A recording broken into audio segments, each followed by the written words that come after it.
Polling శాతం తగ్గుతూ పోతే నిర్బంధ ఓటు రావచ్చు. మరి అంతే కదా, ఆ దిశగా డిమాండ్లు కూడా ఉన్నాయి. వెలుగు ఇంటర్వ్యూలో రాష్ట్ర సిఇఓ వికాస్ రాజ్ మన భవిష్యత్తును నిర్ణయించే ఓటు హక్కును వాడుకోకపోతే ఎట్లా, పోలింగ్ శాతాన్ని పెంచేందుకు ప్రయత్నిస్తున్నాం, లీడర్ల స్పీచ్లపై చాలా ఫిర్యాదులు వస్తున్నాయి, వాటిపై రిపోర్ట్లు తెప్పించుకొని ఈసీకి పంపిస్తున్నామని వెల్లడి. ఇంకొక నెల తర్వాత తెప్పించుకోండి సార్ మీరు, ఎందుకంటే ఎలక్షన్లు పూర్తిగా అయిపోయినాక కక్కవలసిన విద్వేషం అంతా కక్కినాక మాట్లాడవలసిన సమాజానికి అవసరం రాని చెడు మొత్తం మాట్లాడినాక రిపోర్టు తెచ్చుకొని చూసి కేసు ఫైల్ చేసి పక్కన పెట్టు.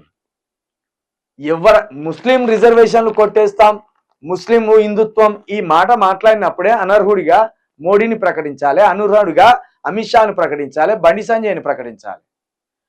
పేగులు మెడలో వేసుకుంటున్నాం అన్నప్పుడే రేవంత్ రెడ్డిని ఆ కుర్చీకి వెళ్ళి బర్తరఫ్ చేసి ఇంటికి పంపించాలి.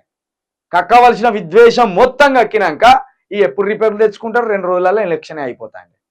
ఇది పక్కన పెడితే పోలింగ్ శాతం తగ్గుతూ పోతే నిర్బంధ ఓటు రావచ్చు. ఒకనాడు మనకు చదువు లేదు, ఒకనాడు మనకు వైద్యం అందపోయేది, ఒకనాడు మనకు అడిగే అవకాశమే లేదు, ఒకనాడు ఊర్లో బతికే స్వేచ్ఛే లేదు. ఊరంటే ఒకనాడు కొన్ని కులాలకు సంబంధించింది.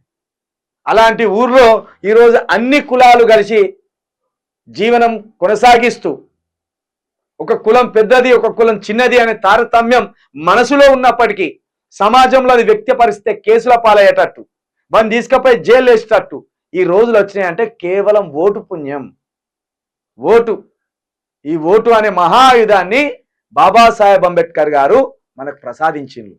గాంధీ ఏమన్నాడంటే ఉద్యోగం ఉన్నోళ్ళకే ఓటు, ఎస్సీ బీసీ ఎస్టీలకు ఓటు అవసరం లేదన్నాడు గాంధీ. ఎస్సీ బీసీ ఎస్టీలకు ఓటు అవసరం లేదు, డిగ్రీ చదివిన వాళ్ళకు ఓటు అన్నాడు గాంధీ. డిగ్రీ చదివిన వాళ్ళకు ఓటు అన్నాడు. ఒకవేళ డిగ్రీ చదివిన వాళ్ళకే ఓటు ఉంటే ఉదాహరణకు చదువుకోనోనికి హక్కులుండునా?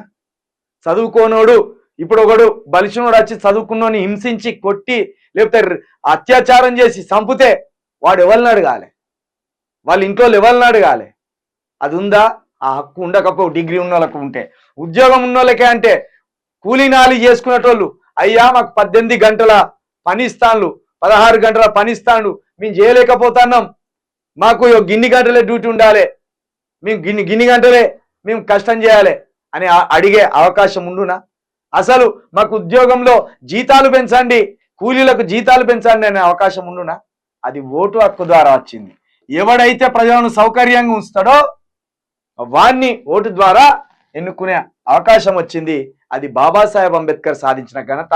ఆనాడు 18 సంవత్సరాలు ఉన్న ప్రతి ఒక్కరికి ఓటు హక్కు ఉండాలి. ఎందుకంటే ప్రతి మనిషికి హక్కు ఉంటుంది, ప్రతి మనిషికి ప్రశ్నించే అవకాశం ఉంటుంది, ప్రతి మనిషి తన అభిప్రాయాలను పంచుకునే అవకాశం ఉంటుందని బాబాసాహెబ్ అంబేద్కర్ గారు ఓటు హక్కు ప్రసాదిస్తే మనమేమో ఇంట్లో కూర్చొని మాకు 500 రాలేదు, మాకు 500 రాకపోతే ఎందుకు వేయాలి? మేము ఎందుకు వేయాలంటే ఇప్పుడు ఈ చట్టం తెచ్చింది అనుకో, అందుకే వేయవలసి వస్తుంది.